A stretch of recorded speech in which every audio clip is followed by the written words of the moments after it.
attention's been distracted and he's just gone for it. Plus, a crooked businessman who feels nothing is sacred when it comes to handling stolen goods. He is a very calloused man who has no feelings whatsoever for what he does to other people. And cutting-edge tracking technology is hot on the heels of a gang of international truck snatchers. Walked around where the office was, and that's when I saw the office door kicked in, and then I realised right then that the lorries had been stolen.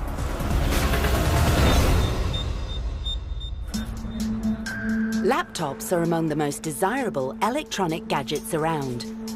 Over 65% of us in the UK have one, putting it high up the computer consumer's shopping list.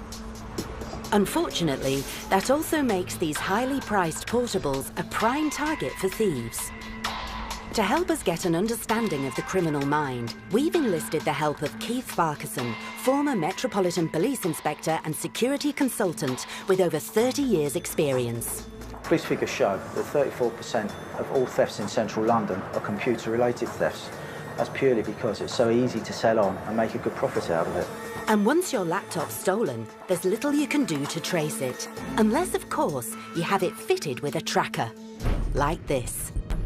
It's a GPS tracking device with a battery as small as a matchbox. Depending on how many signals the tracker sends out, the battery can often last for up to 14 days. So this is a tracking device, and that means that the device is able to figure out its location. How does it do that? Well, it does that by using a technology known as GPS, the Global Positioning System. The core of that technology is the ability of this device to measure the range from this device to orbiting satellites. Once you've got those numbers, you can plot the position of this device on a map. What we've got to do is just place the tracker and the battery gently inside, making sure that it's not visible from the outside. With the tracker fitting snugly under the keyboard, a thief would never suspect it's there. Here you have a laptop, GPS tracker installed. Now the tracker is secure, we're heading to Soho because it's London's #1 spot for personal theft. More than 850 such thefts took place in these streets in the 12 months to February 2015. In fact, the borough of Westminster as a whole is London's #1 borough for all crime. All our towns and cities have hotspots like this, and we all know where they are. The location for our stakeout is a cafe in the heart of Soho. As you can see behind me, there's a footfall here of hundreds of people per hour going through, so ample opportunity for thieves to act here. The type of crime we can expect are opportunistic thieves acting singly or distraction thieves acting as pairs or in teams. It's 7:30 at night. One of our production team is outside posing as a customer, drinking coffee, chatting on a phone, with the laptop clearly visible on the table. Now, this isn't entrapment. She's not leaving the laptop unattended. She's doing exactly what we all do when we drop by our favourite cafe. Thief Trackers isn't about confronting and catching thieves red-handed. We just want to see what happens to a laptop when it's stolen and find out where its journey ends. Now we're underway. Our larger, overt cameras withdraw, leaving just these two small hidden cameras to catch the action. So, it's just a question of time as the team wait for a thief to pounce. 15 minutes gone, and no one has paid any attention to the laptop. Wait, we might have some interest here. Maybe not.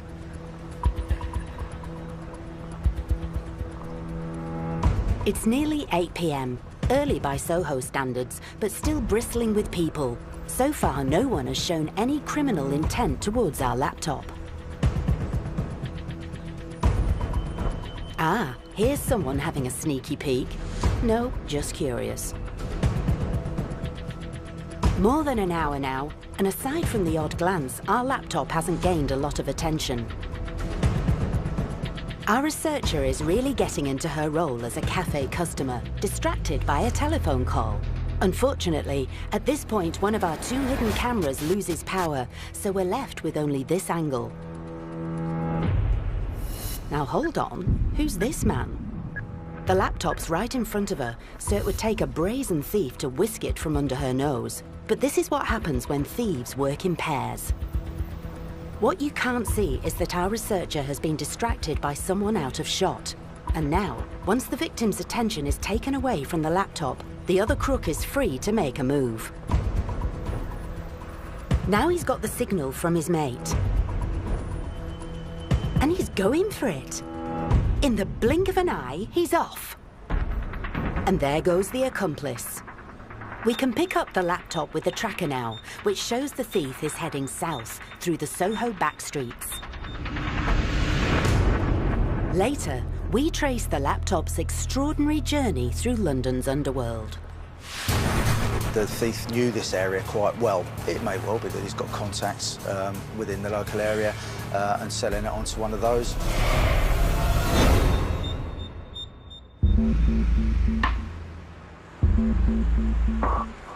Thieves don't always work in pairs. Sometimes theft can be the result of a criminal acting alone, prizing financial gain above any consideration for the feelings of his victims.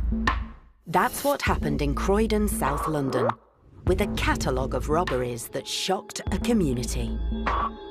How someone could commit a crime like this, it's absolutely appalling in my view. And the cold-blooded actions of an unscrupulous local businessman who dealt in the spoils of Greyside robbery. He is a very calloused man who has no feelings whatsoever for what he does to other people.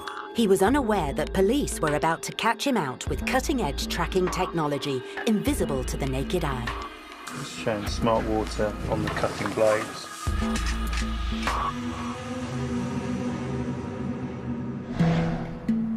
This shameful tale of grave desecration began back in 2011, when a relative visiting Croydon Cemetery made a sad discovery.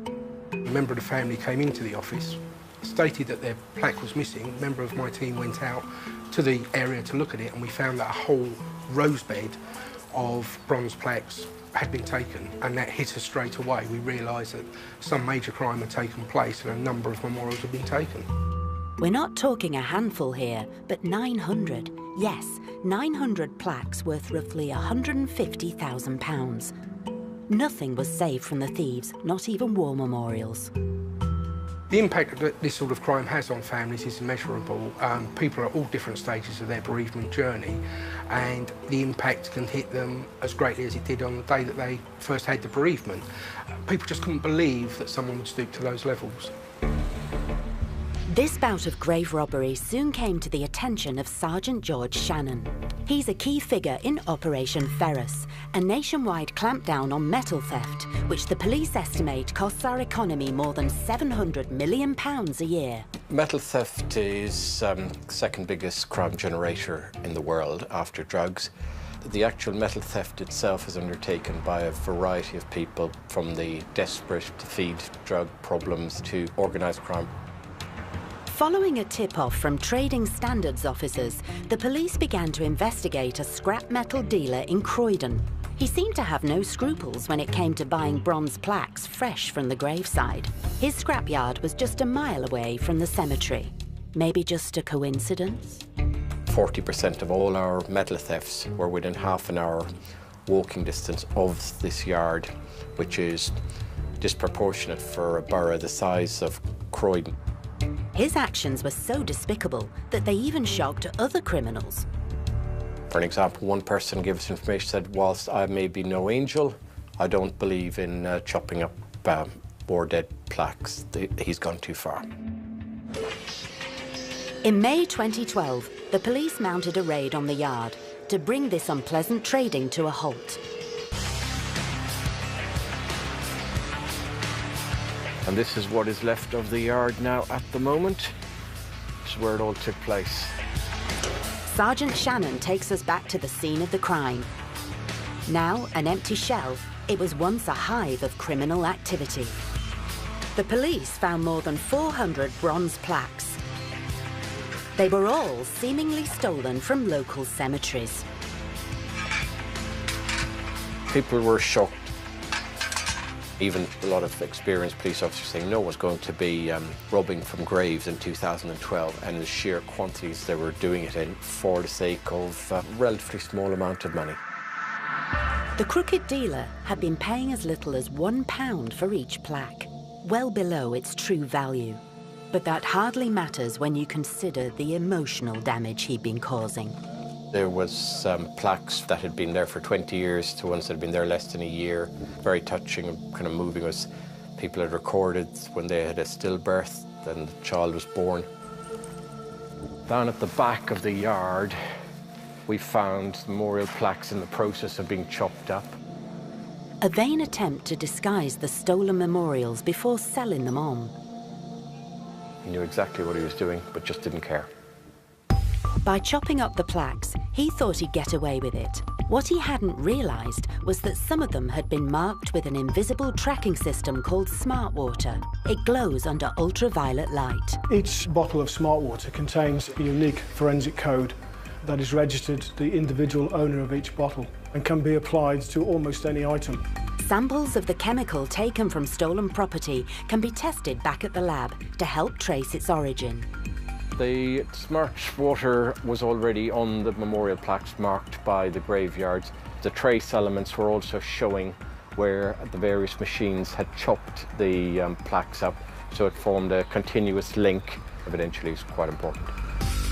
The scrap dealer was also unaware that police had laid a trap for him, coating a lorry load of supposedly stolen high-voltage industrial cable with this invisible tracking liquid.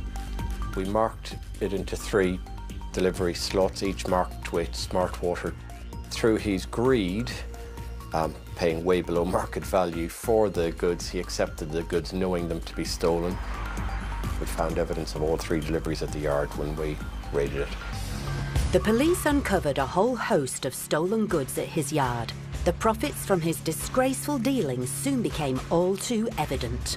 But this shady metal trader treated his arrest as just a minor hiatus in his illegal activity. The reaction of the owner was completely deadpan, no remorse whatsoever, casual indifference to the whole situation. If this yard was not turning a blind eye to the people who were selling it, those graves would not have been desecrated. Ironically, the dealer's own CCTV footage has him banged to rights overseeing the destruction of the memorial plaques. The rogue metal merchant was sentenced to 15 months in prison. Perhaps not as severe as some of his victims would have liked, but hopefully they take some comfort in knowing that the crook has been brought to justice, preventing other families from suffering similar losses.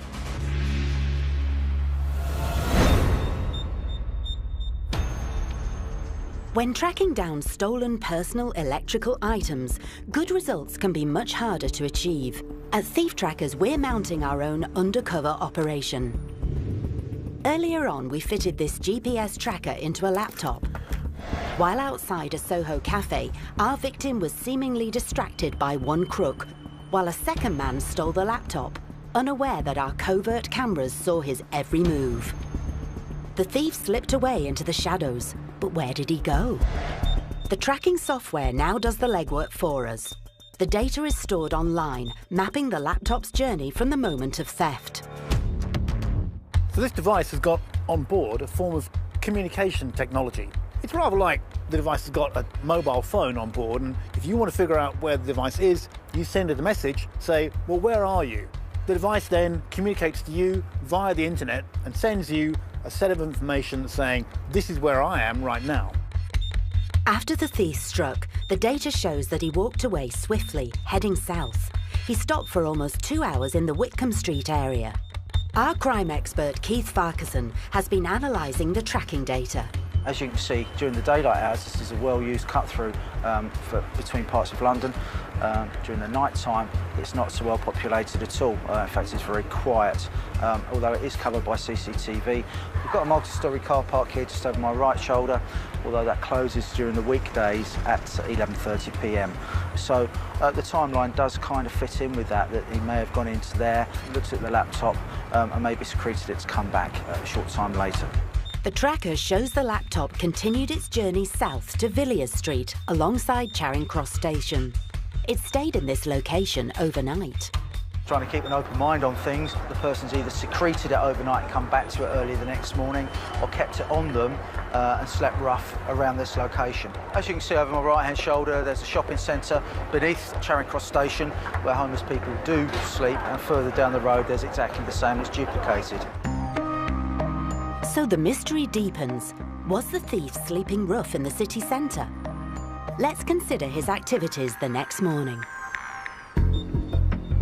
The tracking data reveals that at 8 a.m. the laptop crossed the River Thames at walking pace. It was heading towards a network of streets at the rear of the Old Vic Theatre, meandering around Weber Street and Mitre Road. The trail that's indicated by the tracking system would indicate that the thief knew this area quite well. Just down the road a little bit at Weber Street is a homeless shelter where people do tend to congregate relatively early in the morning. That may be an indication that that's where the person was going. It may not. You have to keep an open mind on these things. It may well be that he's got contacts within the local area and selling it onto one of those, or just an on-spec type sale to anybody that he approaches.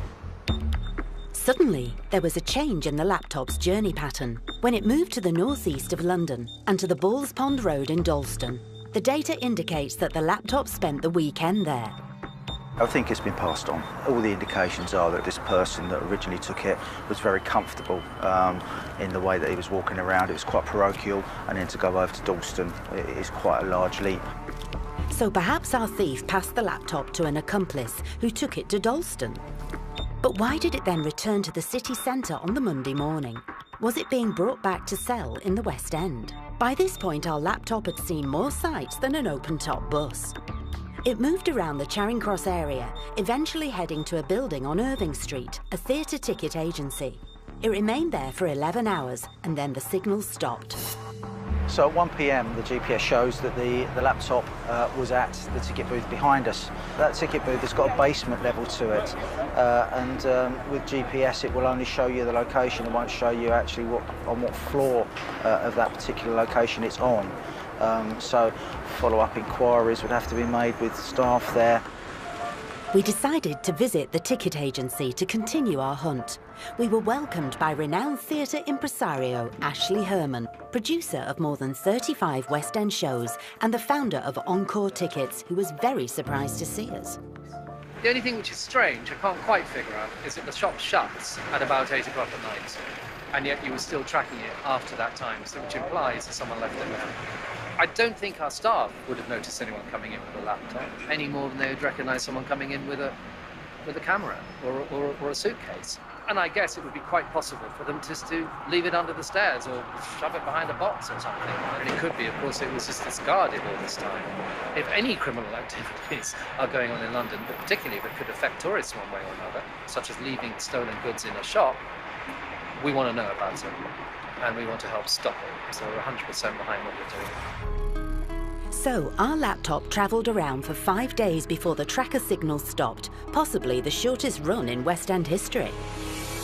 So the conclusion to the journey of this particular laptop is that it's ended around this particular area, probably at that ticket booth, but there's no evidence to indicate that anybody within the business of the ticket booth is responsible or had any dealings at all with that particular piece of property. It's a mystery what became of the laptop, but it's very likely that the thief discovered the tracker. That thief either destroyed it or made it unusable. It may be that the street collectors have collected it and put it in a bin, or that he, in fact, has put it in the rubbish with the rubbish that's left out overnight. We don't win them all on thief trackers, and it looks like this time the thief got away with it. But the authorities are welcome to take a closer look at our surveillance footage and take action against the Soho Street thieves.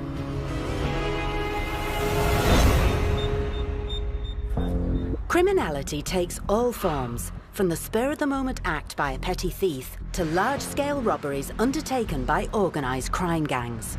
Every day in the UK, 10 lorries are stolen, often to order and with a very low recovery rate. On average, just 12% are found. So it's no surprise that haulage companies are looking for ways to protect their assets.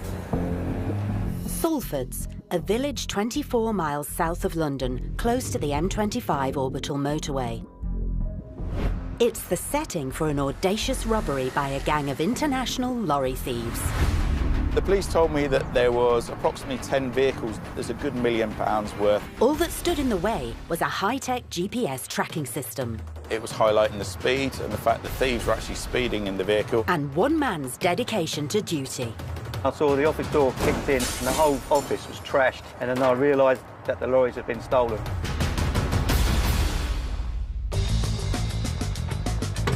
Paul Ruth has been a lorry driver for more than 40 years, the last 3 for a waste management company near Gatwick Airport. I'm a rolling off driver, delivering containers to different companies, but it can entail about 300 miles a day. Paul's even forged a kind of bond with his 32-ton machine. This is my little office. I sit in this lorry for 8 hours plus a day, and it belongs to you, it's your area. Ah, nice. Rolling off lorries such as Paul's cost £115,000 each. Considering around £500 million worth of trucks and goods are stolen every year, Paul's looking after a very valuable asset. Sadly, criminals will find ways to steal anything, no matter how big it is, as Paul was about to discover one weekend in September 2014. Well, that Sunday morning, I just come in because I've been away on holiday, family holiday for a week, and I just said to my wife, I just go and check the lorry over and check the work, see what I've got for tomorrow. And I arrived just after 9 o'clock, and the gates were open. First thing that came into my mind was the other driver that I worked with had come in on some overtime to maybe catch up, but then I realised that his car wasn't there, and then I just looked over to where we parked the vehicles, and both our rolling offs were gone. Walked around where the office was, and that's when I saw the office door kicked in. I just peered in there, and the whole office was trashed. Thieves had broken in, smashing up the office in their hunt for the lorry keys. And then I realised right then that the lorries had been stolen. You know, I thought if anything would have ever happened, maybe the diesel would have been drained or something like that, but not to actually take the vehicle itself. It felt pretty invasive, really, because it's not their lorry, it's my lorry that I drive every day. I've got my own personal possessions in it. I wasn't happy about that at all. With £230,000 worth of trucks stolen, Paul's first job was to call the police. And within 8 minutes, we had a police officer arrive. First question he asked me was, are the lorries tracked up? And I said, yes, they are. As luck would have it, the company had recently invested in a GPS tracking system. The trackers that were put into these lorries were only done, I think, about 5 months previous. Not because they think it's going to get stolen, but it's to see where we are during the day. They can check this lorry's nearer to the job than that lorry, so it's beneficial for time, fuel costs as well. But these were techno-savvy crooks. They had stripped all the electrical gadgetry they could find from the trucks in the hope of sabotaging the tracking systems. No one could be sure the trackers were still operating. I was alerted by a phone call from a colleague saying that the depot had been broken into. So when I first logged onto the system, the tracking information gave me the whereabouts of the vehicle. Thankfully, the trackers were undamaged, sending GPS signals to update their movements. This showed the stolen HGVs travelling east along the A13. It was a relief knowing that the trackers were working, but then anxious that were we ever going to get the vehicle back. The tracking data is recorded 24/7, logging the truck's locations, speeds, and whether the ignitions are turned on or off. A quick look at the tracking history told John the thieves had actually struck on Saturday night, taking the lorries up to East London to hide them overnight. He constantly updated the police on the stolen trucks' positions, but decided to let the professionals take over.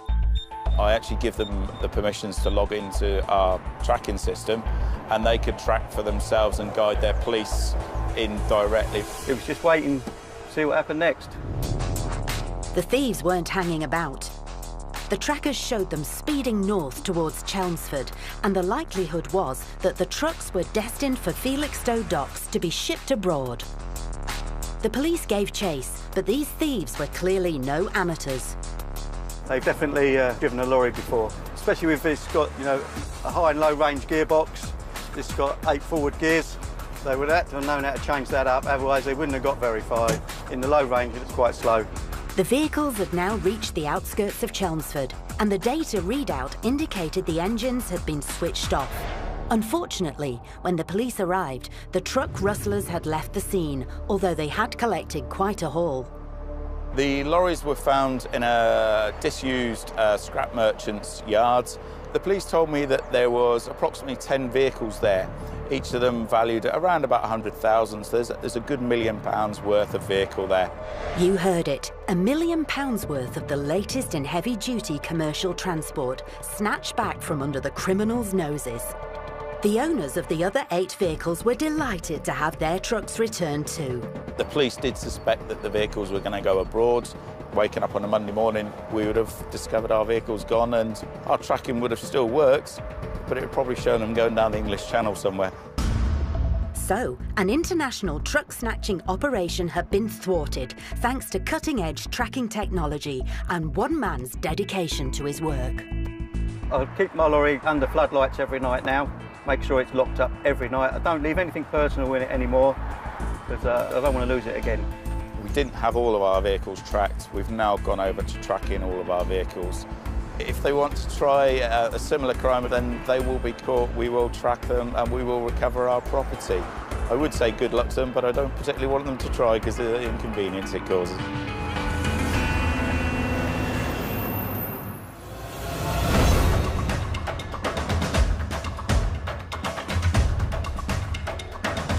New tricks later on this evening at 9 here on BBC One.